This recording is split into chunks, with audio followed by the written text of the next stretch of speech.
की, समस्त संत हरि भक्तन की, श्री वृंदावन धाम की, सद्गुरुदेव भगवान की। डॉक्टर अशोक कुमार मित्तल जी, दिल्ली से। जी राधे राधे महाराज जी। महाराज जी, आज कलयुग में इतना चारों तरफ से घिरे होने के बाद अपना लोक परलोक सुधारने का आसान तरीका क्या है, और क्या मृत्यु के बाद परिवार जनों से संबंध एकदम टूट जाता है? बिल्कुल। मृत्यु के बाद जैसे हम सो जाते हैं ना, तो कोई स्मृति रहती है क्या? नींद में, गाढ़ी नींद में कोई स्मृति तो नहीं रहती, कौन कहाँ कैसा। अगर स्वप्न में है तो जो संस्कार हैं उनके स्वप्न आ जाएंगे, लेकिन गाढ़ निद्रा में कोई स्मृति नहीं रहती। तो गाढ़ निद्रा से भी ज्यादा विस्मरण कराने वाली मृत्यु है। मृत्यु के बाद इसी जन्म का आप देखो, माँ के गर्भ में 9 महीने रहे, कोई स्मृति है? एक सेकंड की भी स्मृति नहीं कि माँ के गर्भ में हम कैसे रहे, कोई ज्ञान नहीं। तो मरने के बाद किसी से कोई संबंध नहीं रह जाता, न बैंक बैलेंस से, न मकान से, न पत्नी से, न पुत्र से, कोई रिश्ता, पढ़ाई लिखाई, पद प्रतिष्ठा सब खत्म हो जाती है। और पहला प्रश्न कि भगवान का स्मरण करने वाला, चाहे कलयुग हो, चाहे सतयुग हो, चाहे त्रेता हो, चाहे द्वापर हो, हर युग में भगवान की प्राप्ति होती है भगवान के स्मरण से। यस स्मरण मात्रेण जन्म संसार बंधनात् विमुच्यते नमस्तस्मै विष्णवे प्रभु विष्णवे। भगवान का स्मरण ही इस जन्म संसार चक्र का नाश करता है। चाहे जो युग हो, चाहे ध्यान के द्वारा, चाहे यज्ञ के द्वारा, चाहे पूजा के द्वारा, हमारी भगवत स्मृति होती रहे। तो भगवान का स्मरण करना ही कलयुग में सार है। कलयुग केवल नाम आधारा, सुमिर सुमिर नर उतरहि पारा। भगवान का नाम निरंतर चल रहा है और सारे कर्म तदर्पिता अखिलाचारिता तद्विस्मरणेन परम व्याकुलतेति। समस्त आचरण भगवान को समर्पित हो, अर्थात अच्छे आचरण हो और नाम जप हो, इसी से भगवत प्राप्ति हो जाएगी। पर है बहुत कठिन, कहने को सरल है बहुत कठिन। इतना हमारे मानसिक चिंतन में गंदगी फैल चुकी है, बाहरी तो है ही, अंदर इतनी गंदगी फैल चुकी है कि भगवान और भगवान के भजन में मन लगना बहुत कठिन हो गया है। आप देखो, फिल्म देखो तो मन चंचल नहीं होगा, लेकिन माला लेके बैठो फिर देखो मन की चाल पूरे संसार में घूमेगा। पाठ करो तो समझ में नहीं आएगा, भाग जाएगा संसार में। बड़ा मलिन हो चुका है मन। यदि हम इसके साथ डटकर लड़ाई करें मन के साथ और इसे गंदे आचरणों में ना जाने दें, और जहाँ जहाँ जाए बार बार इसे हटाकर भगवान में लगाएं और ये काम बहुत काल तक करें, तब ये कहीं बस में हाथ में आता है, नहीं तो ये नहीं आता। बहुत गंदी बातों की तरफ तो अभी लगा लो, लेकिन भगवान की तरफ लगाना है तो बहुत कठिन है। इसलिए है साधन सहज, राम राम राम राम राम, राधा राधा राधा राधा। पर यही हम नहीं कह सकते, अगर ये कह लिया तो पार कर गए। कृतयुगे ध्यायते विष्णु त्रेतायाम यजते मखई द्वापरे परिचर्यायाम कलौ तद्धरि कीर्तनात्। कलौ नास्तेव नास्तेव नास्तेव गति अन्यथा हरिर नामयु हरिर नामयु हरिर नामयु केवलम। केवल हरि का नाम, केवल हरि का नाम, केवल हरि का नाम कलयुग में भगवत प्राप्ति करा सकता है। नास्तेव नास्तेव नास्तेव गति अन्यथा, कोई अन्य गति नहीं है, नहीं है, नहीं है। तो है कठिन नाम जप करना। देखो निरंतर नाम जप में मन को लगा के देखो, कहाँ लगता है, भागा घूमता है। प्रपंच करने में राजी है, भजन करने में राजी नहीं है। जी विपुल जी। राधे राधे। महाराज जी, मैं देख पा रहा हूँ कि मुझसे अधिकतम पाप जो हो रहे हैं वो वाणी की वजह से ही हो रहे हैं। हाँ, महाराज जी, वैसे अब मैं सबसे मौन ज्यादा होना पाप चाहता होते हूँ। भी वाणी से हैं। सबसे ज्यादा पाप वाणी से ही होते हैं। हम किसी की चुगली करना, निंदा करना, दुखद वचन बोल देना, असत्य बोल देना, ये सब वाणी से पाप होते हैं। यदि हम मौन का आश्रय ले, उचित मौन का आश्रय। उचित मौन कहते हैं कि आपने हमसे प्रश्न किया, हमें लगा कि उत्तर देना चाहिए, तुम बोले नहीं तो मौन। उचित मौन के द्वारा हम वाणी के अपराध से बच सकते हैं। जड़वत मौन गृहस्थी में नहीं रह पाएंगे, व्यापार है, नौकरी है, बातचीत करना है घर परिवार से, तो उचित मौन रहें, विचार मौन रहें। उत्तर दें तो बहुत सोच समझ के उत्तर दें, विचार पूर्वक बोलें, झूठ ना हो, दूसरों को दुख देने वाला ना हो, छल कपट युक्त ना हो, जो मन में हो वैसे ही वाणी में हो, उसे शुद्ध वचन कहते हैं। तो अगर हम वाणी को उचित मौन में रखें तो वाणी के अपराध से बच सकते हैं। और नाम जप करें तो सारे अपराध नष्ट हो जाएंगे, वाणी के भी, शरीर के भी, मन के भी। डॉक्टर अनन्या कौशिक जी। राधे राधे। राधे राधे महाराज जी। पूज्य महाराज जी, क्या श्री श्री गुरुदेव जी के श्री चरणों, चारों धाम, मतलब सारे तीर्थ, अगर हम केवल अपने श्री गुरुदेव के ही दर्शन करना चाहें और अन्य कहीं भी ना जाएं, उन्हीं को भगवान मान के? थोड़ा इसमें एक बात समझना है कि कहीं जाने की बात नहीं, लेकिन अगर हम केवल गुरुदेव को पांच भौतिक शरीर मानते हैं तो अपराध बन सकता है। अन्य संतों के प्रति अवहेलना हो सकती है, अन्य संतों के प्रति लघु भाव हो सकता है। तो एक श्लोक हमको ये सिखाता है कि सब में गुरु का दर्शन करें। अखंड मंडलाकारम व्याप्तम येन चराचरम तत्पदम दर्शितम मेन तस्मै श्री गुरुवे नमः। चर चर में अखंड मंडल में मेरे गुरुदेव भगवान व्याप्त हैं। तो हम गंगा जी में गए तो गंगा जी भी मेरे गुरुदेव हैं। अगर हम किसी तीर्थ में जा रहे हैं, संयोग बन रहा है, तो हम अपने गुरुदेव के घर जा रहे हैं, क्योंकि गुरुदेव भगवान हैं। वंदे कृष्णम जगत गुरुम, वही भगवान गुरुदेव है, गुरुदेव ही भगवान है।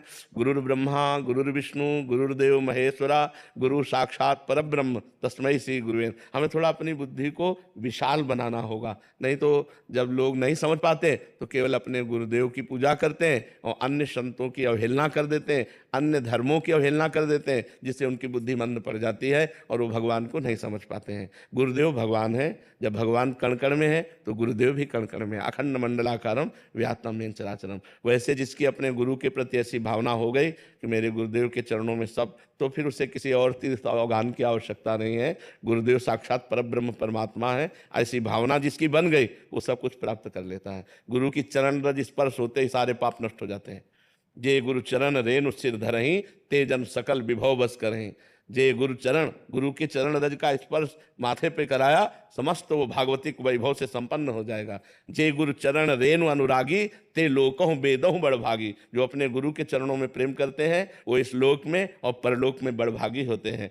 गुरु प्रसन्न साहब अनुकूला, मिटी सकल कल्पित भय सूला। जो गुरु को प्रसन्न कर लिया वो साहब को अधीन कर लिया, इष्ट को अधीन कर लिया। गुरु प्रसन्न हो गए, माया जनित कल्पना का भय सब नष्ट हो गया। और अगर गुरु रुष्ट हो जाए तो फिर हरि भी नहीं बचाते।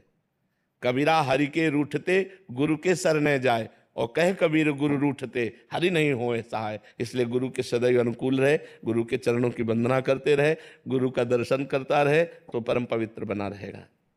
राधे राधे महाराज जी। महाराज जी, जब मैं छोटा था मेरा सपना था डॉक्टर बनने का। मैंने तैयारी की, परिस्थितियां अनुकूल नहीं थी, मेरा चयन नहीं हो पाया। फिर मैं पशु चिकित्सक में दाखिला लिया और अब पशु चिकित्सक हूँ।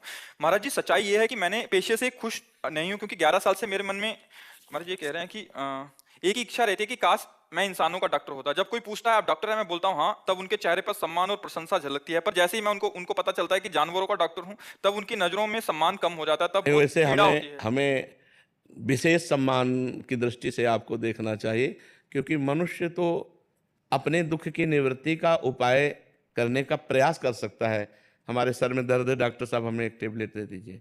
लेकिन पशु के सर में दर्द है वो बता भी नहीं सकता, उसके कहाँ परेशानी है उसको आपको खोज करनी पड़ेगी। मनुष्य के लिए तो यह है कि वो अपनी पीड़ा बता सकता है। अगर पीड़ा है तो उस अंग का अल्ट्रासाउंड हो सकता है, एक्सरे हो सकता है। लेकिन पशु बीमार है, अब उसको क्या परेशानी हो तो कुछ बोल नहीं सकता, और आपको परेशानी दूर करनी है। आप अपने लिए ये जो थोड़ा लघु बुद्धि रखें कि काश मैं मनुष्यों का डॉक्टर होता तो मुझे विशेष सम्मान मिलता, मुझे लगता है आप गलत सोच में हैं। क्योंकि मनुष्य तो अपनी पीड़ा बता सकता है, मनुष्य के लिए बहुत सी सुविधाएं हैं, लेकिन वो बेचारा पशु, वो अपनी ना पीड़ा बता सकता है ना कोई व्यथा व्यक्त कर सकता है। आपको ढूंढना है कि आप पीड़ित है तो इसमें परेशानी क्या है। तो आप सोचो, आपको अपने दिमाग से पूरा लगा करके सोचना है कि इसको क्या परेशानी है, इस अंग को कैसे ठीक करना है, इस पशु को कैसे ठीक करना है। तो पहली बात तो भगवान ने आपको ऐसी सेवा दी है कि जिनको लोग काट कर खाते हैं उनको आप जीवन दान देते हैं। देखो ना, मतलब जब आप डॉक्टर हैं तो आप पशुओं से प्यार जरूर करेंगे, क्योंकि आपका वो मरीज है। क्योंकि मनुष्य तो अपनी व्यथा बता सकता है, पशु नहीं। तो आप अपने में हे भाव मत रखिए, आप धन्यवाद के पात्र हैं, आप ऐसा भाव मत रखिए। दीप शिखा मुखर्जी, सिंगापुर। महाराज जी, कैसे पहचानूं कि मेरी क्रिया या क्रोध या निर्णय भगवान की इच्छा अनुसार है या तस्मात् शास्त्रम प्रमाणन्ते कार्याकार्यो व्यवस्थितौ। शास्त्र प्रमाणित होना चाहिए। जैसे हमारा मन कुछ चाह रहा है तो गलत चाह रहा है या सही चाह रहा है, इसका निर्णय शास्त्र और संत जन करेंगे। चाहते तो हमारे अंदर बहुत उठती हैं, लेकिन वो कुछ सही होती हैं, कुछ गलत होती हैं। तो गलत को हमें त्यागना होगा। और हमें लगता है कि मोटी मोटी बात तो सबको पता है क्या गलत है, और अगर थोड़ा 1 मिनट रुक कर हम अपने अंदर झांक कर सुने तो अंदर से आवाज आ जाएगी ये गलत है और ये सही है, क्योंकि अंदर परमात्मा बैठा हुआ है। तो हमें जो गलत प्रतीत हो उसे नहीं करना चाहिए। अच्छा, इसकी पहचान क्या है? आत्मना प्रतिकूलानी परेशान न समाचरेत। जो अपने को अच्छा नहीं लगता वो बर्ताव दूसरों के साथ ना करें। किसी भी विषय को अगर धर्म प्रति समझना है तो जैसे आपको कोई गलत दृष्टि से देखे, आपको अच्छा नहीं लगेगा, आप किसी को गलत दृष्टि से मत देखिए। आप से कोई घूस ले, तो आपको अच्छा नहीं लगेगा, तो आप किसी से घूस मत लीजिए। आपकी कोई चोरी करे, आपको अच्छा नहीं लगे, आप दूसरे की चोरी मत कीजिए। आपसे कोई कपट करे, आपको अच्छा नहीं, आप कपट मत। तो इस तरह आत्मना प्रतिकूलानी परेशान न समाचरित। हमें लगता है लगभग लगभग सबको पता होता है कि मैं जो कर रहा हूं गलत है या सही। क्यों? मुझे ऐसा लगता है क्योंकि भगवान सबके हृदय में बैठे हैं। हम मानते नहीं हैं लेकिन जानते हैं, ये बात तो पक्की है। क्यों? हम जरूर कह देते हैं कि हमें पता नहीं था, लेकिन हमें पता था क्योंकि सबके हृदय में भगवान बैठे हैं, वो भगवान बता देते हैं। अगर हम भगवान की बात ना समझ पाए तो शास्त्र और संतों की बात मान लें। तो जो शास्त्र और संत जन कहते हैं उसके अनुसार चलना धर्म है, और जिसे मना करते हैं वो करना अधर्म है। ये निर्णय तस्मात् शास्त्रम प्रमाणम थे कार्य अकार्यो व्यवस्थितो। कार्य और अकार्य की बात शास्त्र से प्रमाणित होनी चाहिए। अभिषेक यादव जी। राधे राधे महाराज जी। महाराज जी, मुझे क्रोध बहुत आता है और छोटी छोटी बात पर गुस्सा आ जाता है, जिसकी वजह से कभी कभी निजी जिंदगी और काम पर भी असर होता है महाराज नहीं जी। नहीं, इससे ठीक, नियंत्रण। ये ठीक नहीं है। ये आपको भी जलाएगा, और ज्यादा क्रोध आ जाने पर अपने पूज्य जनों का अपमान हो जाता है। ज्यादा क्रोध हो जाने पर हिंसा तक हम पहुंच सकते हैं। अगर क्रोध हमारा कंट्रोल में ना हो तो हिंसा भी कर देगा। क्रोध में ही तो हिंसा होती है। तो हमें लगता है इसको कंट्रोल करना चाहिए। जो हमारे अंदर क्रोध रूपी राक्षसी वृत्ति है, इसको कंट्रोल करना। क्रोध का एक और लक्षण है कि हम कुछ नहीं बोले तो वो मुझे जलाएगा। तो ऐसे क्रोध का त्याग करना ही उचित है। जब हम बुद्धि से क्रोध नहीं करने का नियम लेंगे तो हम में सामर्थ्य आ जाएगी। वो हम में सामर्थ्य है कि हम क्रोध नहीं करेंगे, पर है बहुत कठिन। जब कोई प्रतिकूल पर प्रतिकूल बोलता जाता है, क्रोध अपना स्वरूप धारण ना कर पाए, इसलिए वहां से हट जाओ। जब कहीं कोई ऐसी घटना हो रही हो तो मौन धारण करो, भाग लो वहां से। विजय की कोशिश मत करो, नहीं क्रोध आ जाएगा। क्रोध आ जाएगा तो फिर बड़े अहित कार्य हो जाते हैं, पूज्य जनों का अपमान हो जाता है बार, और जीवन भर पश्चाताप करना पड़ता है। ऐसी ऐसी घटनाएं घट जाती हैं। अब मार दिए जेल में, पूरा सड़ रहे हैं पूरे जीवन। वहां परतंत्रता, हर तरह की परतंत्रता, भोजन की, घूमने की, खाने पीने, हर तरह की परतंत्रता है। तो हमें लगता है थोड़ा हम किसी की बात सह लें और क्रोध ना करें, हिंसा आदि में ना उतरें, तो हमारा जीवन अच्छा रहेगा। और इसके लिए नाम जप कीजिए। जो प्रभु का नाम आपको प्रिय हो, वो नाम जप हृदय में शीतलता देगा, तभी आप क्रोध नहीं करोगे। पूनम आहूजा जी, उज्जैन से। राधे राधे महाराज जी। महाराज जी, आप कहते हैं कि बिना साधना या तपस्या के प्रभु नहीं मिलते, तो महाराज जी वो तपस्या या साधना कौन सी करनी है?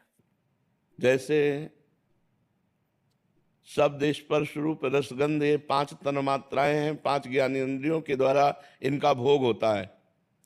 इसे हमें धर्म पूर्वक भोगना है, और अधर्म की वृत्तियों का त्याग करना, यही तपस्या है। जैसे हमारा ब्याह नहीं हुआ तो हमें ब्रह्मचर्य से रहना है।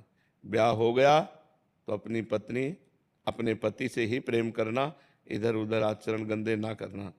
यह हुआ जनेंद्री का।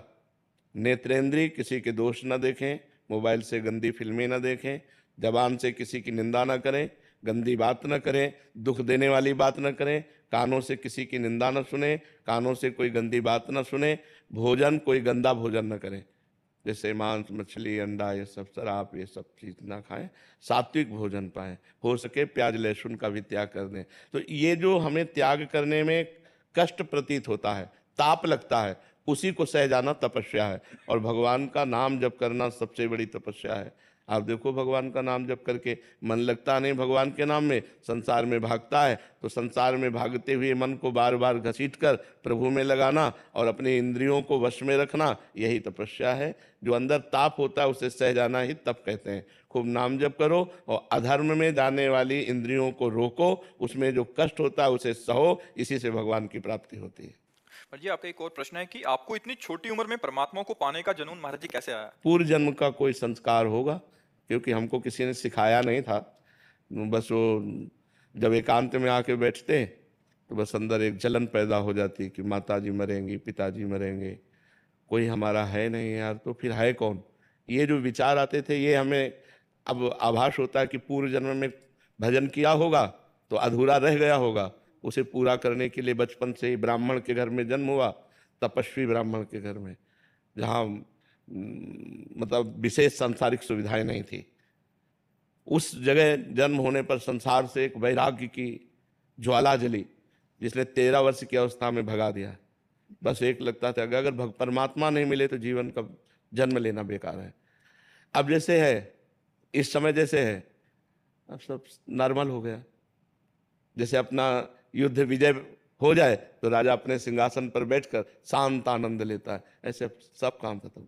शांत एकदम। अब जोई जोई प्यारो करे सोई मोहि भावे जैसे प्यारे चलावे जैसे प्यारे रखे जो प्यारे करे, बस ऐसे रह गया है।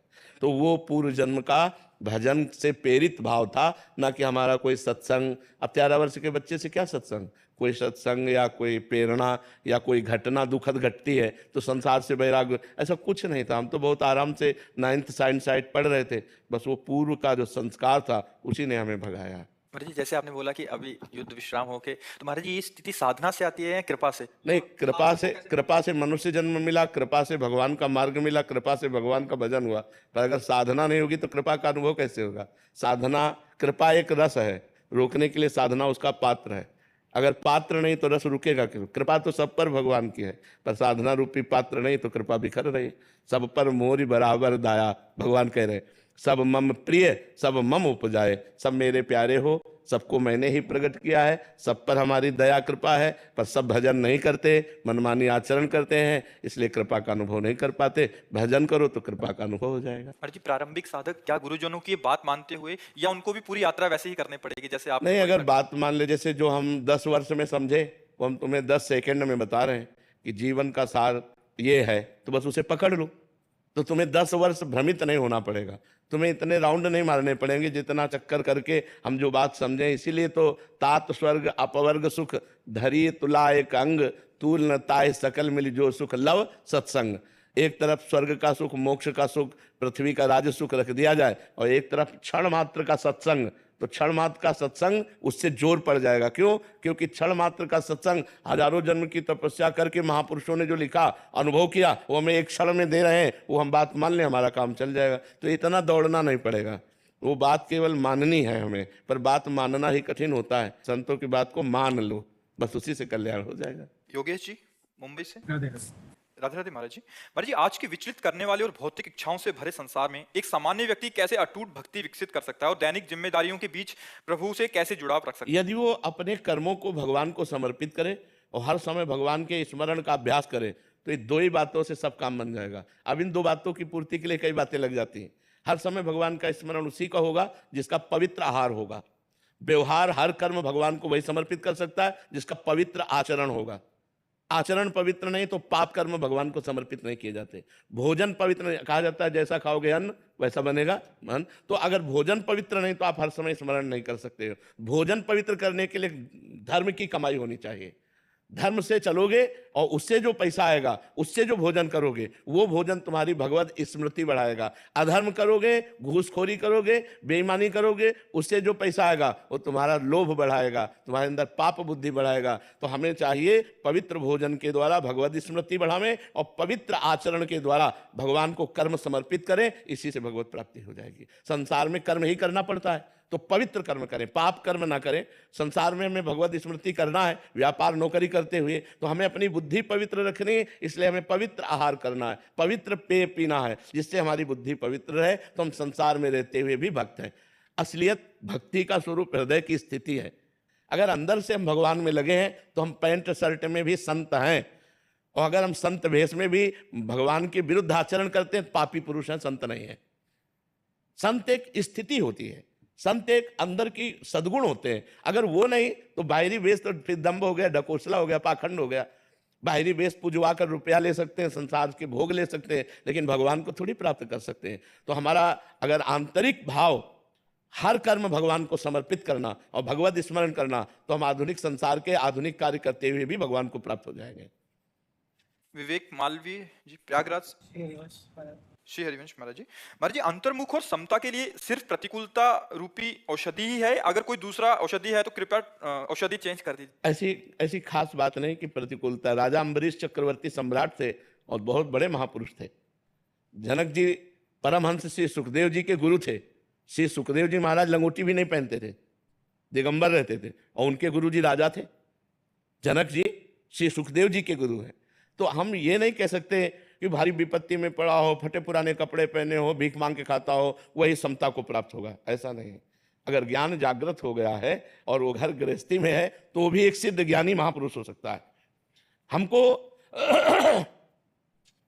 आसक्त नहीं होना कहीं, अनासक्त होकर भोग भोगना। जैसे हमें पेट पालन करना शरीर रक्षा के लिए, तो जो हमें भगवान ने दिया है अगर हमें पूरी सब्जी रबड़ी रसगुल्ला दिया है तो अनासक्त होकर उसे पा लेते हैं, यदि नमक रोटी दिया है तो अनासक्त होकर पा लेते हैं। ऐसे ही हम सारे भोग हैं जो शरीर के लिए अनिवार्य हैं और जो धर्म युक्त है, उन भोगों को भोगता हुआ भी ज्ञानी पुरुष भगवान को प्राप्त करता है।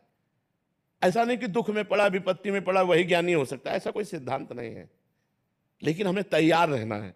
जैसे आर्मी के जवान को तैयार किया जाता है कि आप पहाड़ में कैसे लड़ सकते हो, आप जंगल में कैसे लड़ सकते हो, आप जल में कैसे लड़ सकते हो, आप आकाश में कैसे लड़ सकते हो। इसलिए हमारे प्रकार 3 प्रकार की सेना है, वायुसेना, जल सेना, थल सेना। आप हर परिस्थिति में कैसे दुश्मन को परास्त कर सकते हो। ऐसे ही हम एक योद्धा हैं। अब आपके सामने कोई गाली दे रहा है, अब आपको अपनी साधुता का प्रयोग करके बच जाना है। अब भारी विपत्ति आ गई, अब आपको अपने समता का प्रयोग करके दुख सुख मान अपमान लाभ हानि संपत्ति विपत्ति में समान भाव आप निकलो। तो ये कोई साधारण खेल तो है नहीं। तो ये जरूरी नहीं कि विपत्ति आवे, लेकिन हमें तैयार रहना है कि अगर विपत्ति आई, आज हम सुख में हैं तो बहुत आनंद पूर्वक भजन हो रहा है, और कल विपत्ति आ गई, आंतरिक विपत्ति, बाहरिक विपत्ति, 2 प्रकार की विपत्ति होती है। मानसिक स्थिति बिगड़ गई या बाहरी परिस्थिति बिगड़ गई, अब हमको परमार्थ में चलना है, तो हमें बड़ा विवेकवान होना है। तो मूल बात है, जब हम भगवान का भजन करेंगे तो ये क्षमता हमको प्राप्त हो जाएगी, समता भी प्राप्त हो जाएगी और क्षमता भी प्राप्त हो जाएगी। तो नाम जप करो, खूब नाम जप करो। हम सबसे यही कहते हैं, हर प्रश्न का समाधान भगवान का भजन है। भजन नहीं है तो ज्ञान की बातें सुन लो और ज्ञान की बातें कर लो, लेकिन स्थिति ज्ञान की नहीं आएगी, वो आएगी भजन से आएगी। खूब भजन करो भगवान का। हरेंद्र सिंह जी अमरोहा से। राधे राधे महाराज जी। महाराज जी आपके चरणों में कोटि कोटि प्रणाम। महाराज जी भगवत मार्ग पर चलते हुए एक साधक को एक भाई, पुत्र, पिता, पति, इन शारीरिक संबंधों में तालमेल कैसे बिठाएं अगर उनका भाव भागवतिक ना हो तो? अपने को भागवतिक भाव धारण करना है ना, सब में भगवान है। जो भक्ति हम कर रहे हैं ना, सब कोई भक्ति करे ऐसा हम नहीं कह सकते, सब पर हम अपना भक्ति भाव थोप नहीं सकते। अगर आप भक्ति नहीं करना चाहते तो हम जबरदस्ती आपको भक्त नहीं बना सकते, चाहे हमारा पुत्र हो, चाहे हमारा मित्र हो, चाहे हमारा भाई हो, चाहे पत्नी हो।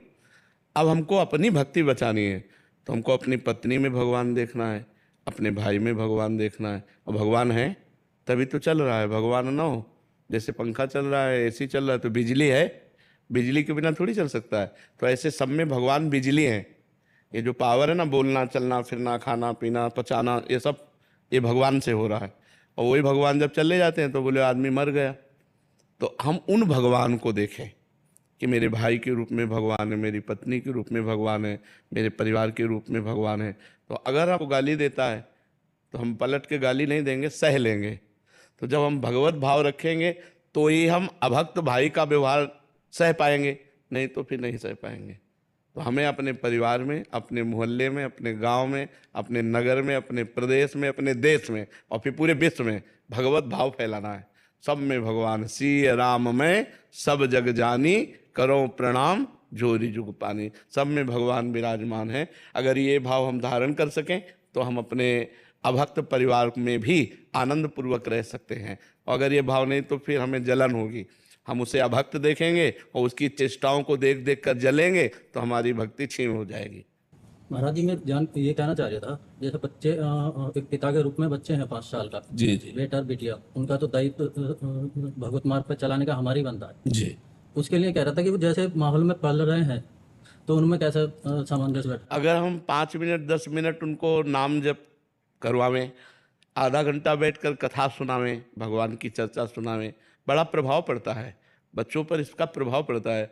अब आजकल बच्चों को खेलने के लिए मोबाइल मिल गए और जहाँ स्कूल में गए तो उनके बच्चे रजोगुणी मिले, गंदे आचरण सिखाने वाले, तो नवीन बच्चों में गंदे संस्कार बन जाते हैं। जैसे हमारे पास 2-4 ऐसे बच्चे हैं जो 11-12 वर्ष के हैं, लेकिन वो हस्त मैथुन के शिकार हो गए। तो अब छोटे छोटे बच्चे जैसे स्कूल में गए और उनको बड़े बच्चों ने सिखा दिया तो वो जानते हैं नहीं, तो उनको सुख का साधन लगा और भयंकर ये जीवन नाश करने वाले आचरण है। तो अपने बच्चों को बैठ करके थोड़ी देर मित्रता का भी व्यवहार करना चाहिए। जैसे अभी तो 5 वर्ष के ही हैं, जैसे जैसे सयाने हो तो इनको ये ज्ञान देना चाहिए कि जैसे तुम्हें कोई गलत छुए तो तुम हमें बताना, वो गंदा लड़का होता है जो गलत छूता है। जैसे कोई गलत तुम्हें कहे, ऐसा कुछ कहे तो वो गंदा बच्चा होता है, उनकी बात नहीं माननी चाहिए। तो बच्चों को सावधानी हो जाती है। तो अच्छा जीवन व्यतीत करने के लिए उनको आध्यात्मिक और व्यवहारिकी दोनों शिक्षाएं पहले गुरु माता पिता होते हैं। तो माता पिता को चाहिए कि शुरू से भय और प्यार दोनों का बैलेंस बनाकर बच्चे के जीवन को आध्यात्मिक और व्यवहारिक और आधुनिक पढ़ाई इसमें पुष्ट करना चाहिए। अगर भय और प्यार नहीं होगा, केवल प्यार होगा तो काम नहीं चलेगा, और केवल भय होगा तो काम नहीं चलेगा। भय और प्यार दोनों होना चाहिए। बच्चों को भय होना चाहिए कि अगर हम गलत गए तो हमारे पिताजी नाराज होंगे, और इतना प्यार होना चाहिए कि हर गलती को आपसे शेयर कर सके, तो हमारे बच्चे फिर आगे बढ़ सकते हैं। बस मात्र 10 वर्ष और संभालने की जरूरत है। 15 तक जैसी उनकी नींव पड़ गई वैसे ही वो बढ़ जाएंगे। अगर उनको गलत संस्कार ना पड़े तो बहुत अच्छे आध्यात्मिक बच्चे आधुनिक पढ़ाई में भी वो बन जाएंगे। महाराज जी, मैं कह रहा था कि इस शरीर से बड़े 2 भाई हैं जी। उनके भी बच्चे हैं। हाँ। शाम को जैसे मैं भगवत गीता का अध्याय करता हूँ, रामचरितमानस का निरंतर। बहुत सुंदर। तो बच्चों को जैसे अपने को बैठाने के विचार में रहता हूँ, वैसे मैं अपने भैयों के बच्चों को कहता हूँ, जी। लेकिन उस मामले में हमारे भैये इस मामले में गौर नहीं रखते। तो आप नहीं करेंगे तो फिर आपको अपने बच्चों तक ही सीमित रहना पड़ेगा, क्योंकि वो मान लो कहते हैं प्रभाव हमारे बच्चों पर पड़ता, क्योंकि संग रहते। हाँ, पर इसमें बचा ले जाओ, यही प्रवीणता है। अब भाई है, वो कहता है हमें नहीं चाहिए, सब मान लो रजोगुड़ी है, और अगर आप बैठालते हो तो झगड़ा करेगा। और अच्छा, आपके बच्चे हैं कि जब वो नहीं बैठते तो मैं क्यों बैठूं, तो एक घर में रहे ना। हाँ, तो इसलिए अब आपको धीरे से अपने को बचाना। जैसे विभीषण जी लंका में रहकर भक्ति करे, ऐसे आपको अपने घर में रहकर भक्ति करनी पड़ेगी। इंद्रजीत सिंह गौर जी। राधे राधे। राधे राधे महाराज जी। महाराज जी, इंसान जन्म किस लिए हुआ है? क्या जीव जंतुओं और प्रकृति की सेवा करने के लिए, या फिर भगवान का ध्यान करने के लिए? वैसे जीव जंतु और प्रकृति में अगर भगवान की भावना से सेवा करे तो बहुत बढ़िया सेवा हो जाए। जीव जंतु और प्रकृति में भगवान की भावना करके सेवा करे तो बहुत बढ़िया सेवा बन जाए, क्योंकि सब में भगवान है ना। तो हम हर जीव में भगवान को देखें, प्रकृति में, पेड़ों में भी, वस्तुओं में भी भगवान को, बहुत बढ़िया भक्ति बन जाए। यही तो भगवान की भक्ति है। चराचर जीव में जड़ चैतन्य जग जीव जत सकल राम में जान, सबको भगवान में जानकर तो प्रकृति की सेवा करो, यही भगवान की भक्ति है। महाराज जी, मैंने अभी बांके बिहारी जी के दर्शन किए, तो मेरे मन में एक विचार आया कि मैंने ये प्रतिमा किसने मतलब ये देखा होगा कि ऐसा इनका रूप होगा कि भगवान ऐसे दिखते हैं कि वो तो भगवान है, वो कैसे अपना स्वरूप कितना भी सुंदर बना सकते हैं। देखो, भगवान के स्वरूप का जो सौंदर्य है उसके लिए हमारे नेत्र नहीं है। अगर भगवान का स्वरूप के सौंदर्य का वर्णन करें तो हजारों करोड़ सूर्य एक साथ उदय हो तब भगवान के चरण के नख कांति का तेज है। सहस्त्र कोटि सूर्य संप्रभा, शास्त्र माने हजार, कोटि माने करोड़। 1000 करोड़ सूर्य एक साथ उदय हो, 1000 करोड़ सूर्य एक साथ उदय हो, तो जो तेज होगा वो श्री कृष्ण के नख कांति का है। वो रूप कहाँ देखें? उसके लिए अर्जुन को जब रूप दिखाया तो इस नेत्र से देखे क्या? दिव्य नेत्रों से। तो हमारे पार्थिव नेत्र हैं, तो भगवान ने अर्चा अवतार धारण किया, मूर्ति रूप। हम मान करके शुरू करते हैं तो सवाल हल हो जाएगा। स्कूल में मानी संख्या से सवाल होता था ना, तो मानी संख्या, ये हमारे भगवान, ये हमारे भगवान, और हम इन्हीं में भावना करने लगे तो धीरे धीरे हमारा हृदय पवित्र हुआ, हम धीरे धीरे हमारे भाव पवित्र हुए, आचरण पवित्र हुए, तो भगवान कृपा करके हमें नेत्र दे दी। भगवान इतने सुंदर हैं कि एक बार देखने के बाद देखने लायक नहीं रहोगे, मतलब कुछ और दिखाई नहीं देगा। पी मूर्ति नैनन बसे ते ही रस रहा है, वो बस जाए, करोड़ काम एक साथ मूर्छित हो जाए, इतने सुंदर श्याम सुंदर है, इतने सुंदर भगवान है कि राक्षस लोग जब भगवान को देखते थे तो देखते ही रह जाते थे। जब ये सूर्पनखा अपने भाइयों के पास गई, खरदूषण के पास, और कहा कि हमारी नाक कान काट लिया ऐसा, तो कई अक्षौणी सेना लेकर के भगवान पर आक्रमण। जे ही राम जी को देखा तो सब शांत हो गए। वो भाई से कहते हैं कि यद्यपि भगिनी कीन कुरूपा बध लायक नहीं नरभूप। ये यद्यपि हमारी बहनी को कुरूप कर दिए हैं, अपराध किए हैं, लेकिन ये मारने लायक नहीं। इतने सुंदर, मतलब उनकी सुंदरता देखकर राक्षस भी मोहित हो जाते हैं। तो ये तो भगवान का प्रतिमा स्वरूप है, अर्चा स्वरूप है, जिससे मानी संख्या से हम सवाल हल करते हैं। माना हमारे प्रभु ये, और शुरू कर दिया आराधना, तो हमको उस रूप तक पहुंचा देंगे जो रूप इन नेत्रों से नहीं देखा जा सकता, वो दिव्य नेत्रों से देखा जा। वो रूप, अरे मतलब समझो उनकी रचना ऐसी है, गंधर्व अप्सराएं इतने सुंदर, मतलब इतनी सुंदर जिसकी सृष्टि है, वो सृष्टि करता कितना सुंदर होगा। देखो कितना। तो अभी हमने प्रभु को नहीं देखा, क्योंकि हमारे नेत्र नहीं है प्रभु को देखने वाले। हम अपनी क्षमता के प्रभु को देख सकते हैं।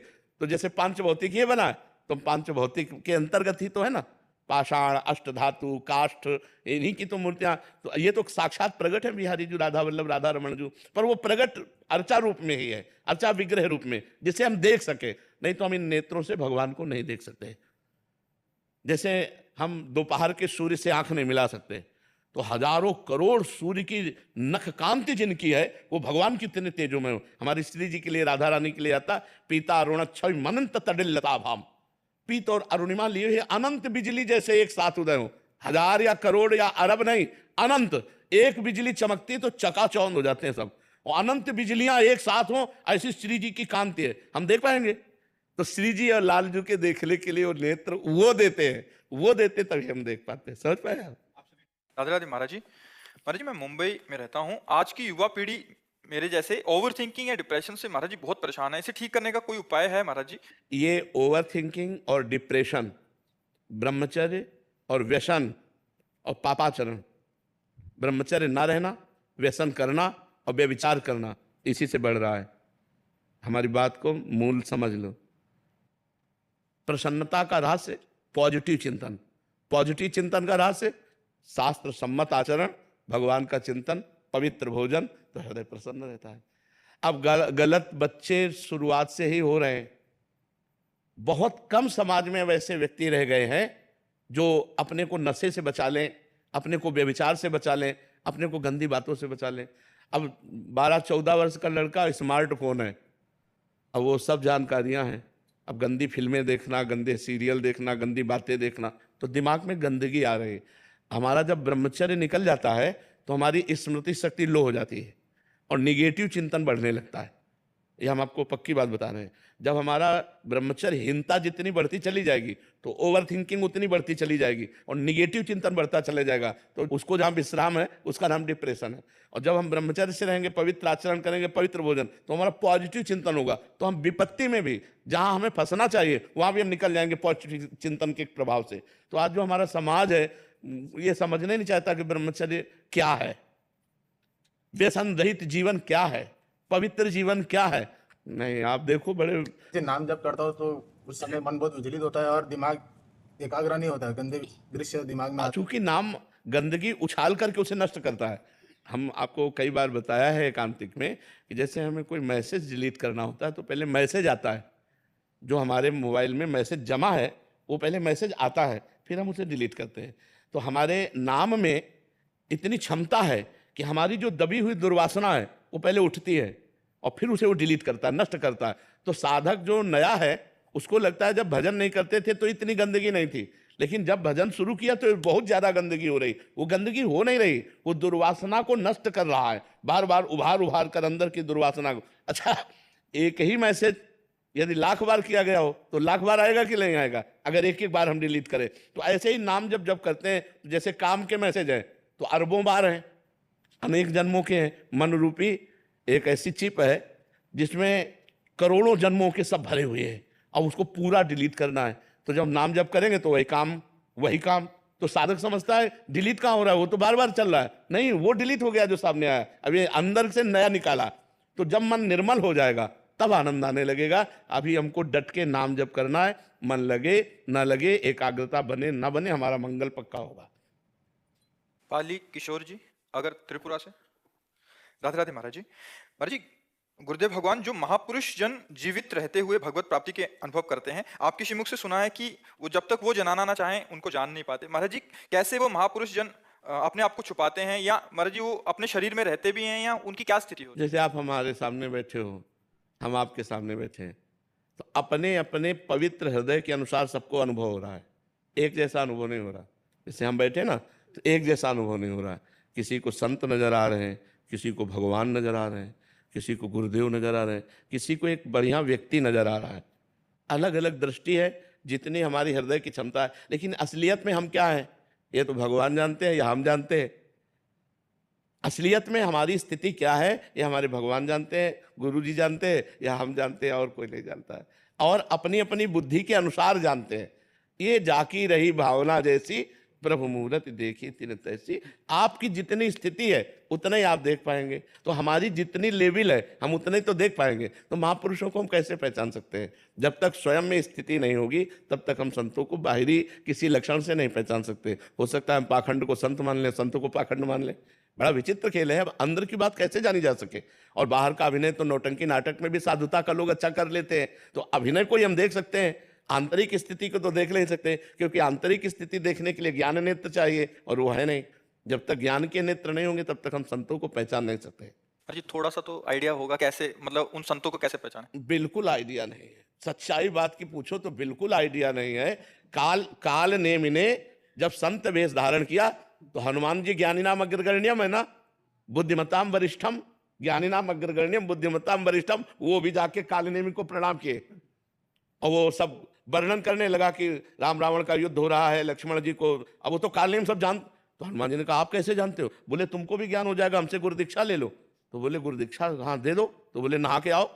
हनुमान जी चक्कर में फंस गए थे ना, जब हम तुम तो मनुष्य हैं यार, वो ज्ञानी नाम अग्रगण्यम बुद्धिमान वरिष्ठम, वो उनको भी आइडिया नहीं हुआ कि ये राक्षस है और उसने फंसा लिया हनुमान जी को। ये तो भगवान की लीला। एक मगरमच्छ जब वो खाने को दौड़ा तो उन्होंने मारा, तब वो देव रूप धारण करके बोला कि हमारा तो उद्धार हो गया आपके कर कमल से, ये जो बैठा है पाखंडी कालनेमी है, ये कोई साधु महात्मा नहीं। तब हनुमान जी ने कहा अच्छा तो हिसाब किताब अभी हम कर देते हैं जा करके, फिर उसका उद्धार कर दिया। तो जब इतने बड़े महान पुरुष हनुमान जी महाराज काल नेमी को जाकर के उसके वेश को प्रणाम करते हैं और उसकी बात में आ जाते हैं, तो दंभी पाखंडी नाटक कैसे पहचाना जा सकता है? सत्य मार्ग तो जब हम बहुत काल, जब बहुकाल करी सत्संगा, हम बहुत काल उनका संग करें, तब हमें पता चलेगा कि हमारे आचरणों में परिवर्तन आया कि नहीं। फिर भी वो हम अपने से पहचानेंगे। अगर उनके संग से हमारा गंदा भाव छूटता है और हमारे अंदर अच्छे भाव आते हैं तो साधु हैं। हमारे गंदे आचरण छूटते गए, हमारा भगवान से प्रेम होने लगा, हमारा जीवन बदल गया तो साधु संग हुआ। जिसके संग से हमारा जीवन बदल जाए, जिसके पास बैठने से हमारे हृदय को शांति मिलने लगे, जिनको देखने से ऐसा लगने लगे कि आज हमारा जीवन सफल हुआ, बस यही कुछ बाहरी बातें हैं। अन्यथा संत को पहचानना बड़ा कठिन है। देवर्षि नारद जी ने लिखा है मात संगस्त दुर्लभ हो, महापुरुषों का संग मिलना बड़ा दुर्लभ है, और मिल जाए तो अगम्य पहचानना बड़ा कठिन है। क्योंकि बाहरी वेशभूषा ये सब नाटक में भी की जाती है, साधुता की स्थिति की पहचान होती है। वैसे वास्तविक भगवान ने साधुता की पहचान 15वें अध्याय में श्लोक में जो निर्माण अमोहा जित संग दोषा अध्यात्म नित्या विनिवृत्त कामा द्वंद्वैर विमुक्ता सुख दुख संगई, ये लक्षण पाने चाहिए। मान रहित हो, मोह रहित हो, किसी भी भोग का उसके अंदर आकर्षण न हो, निरंतर आत्मस्वरूप में स्थित हो, कोई कामना न हो, सुख दुख मान अपमान निंदा स्थिति में समान हो, ऐसा महापुरुष परम पद का अधिकारी होता है। पर अब ये सब बाहरी बातें हम देख सकते हैं, आंतरिक बातें देखने के लिए ज्ञान नेत्र चाहिए, इसीलिए कहा। तो महापुरुषों को बिल्कुल आइडिया नहीं लग सकता कि कौन सही है कौन गलत है, वो भगवान ही जानते हैं। पर सावंत जी आपकी वाणी से बदलाव आता है तो निश्चय हमको अनुभव होता है कि सच्चे संत का क्या है, अपने आप ही बदलाव आने लगता है। अब हम सच्चे हैं कि कच्चे हैं ये हम तो नहीं कहते, लेकिन भगवान के हैं ये पक्के हैं भगवान के सिवा हमारा कोई नहीं, ये हम कच्चे हैं कि पक्के हैं तो भगवान जाने, लेकिन भगवान हमारे पक्के हैं ये इसमें कोई संशय नहीं। भगवान के सिवा हमारा कोई नहीं, उन्हीं के सहारे हैं। पूरा बचपन से अभी तक जीवन चला है, अब आगे जितने क्षण जीना है उन्हीं के सहारे जीना है। उन्हें वही है हमारे, हम बचपन से जिसकी खोज में चले थे हम बस उसी में रहना चाहते हैं, अन्य नहीं। और जितने जुड़े हैं तो केवल भजन, जो हम समाज सेवा कर पावे नहीं, केवल भजन, भजन में लगो। भजन ही सबका कल्याण करेगा। अपना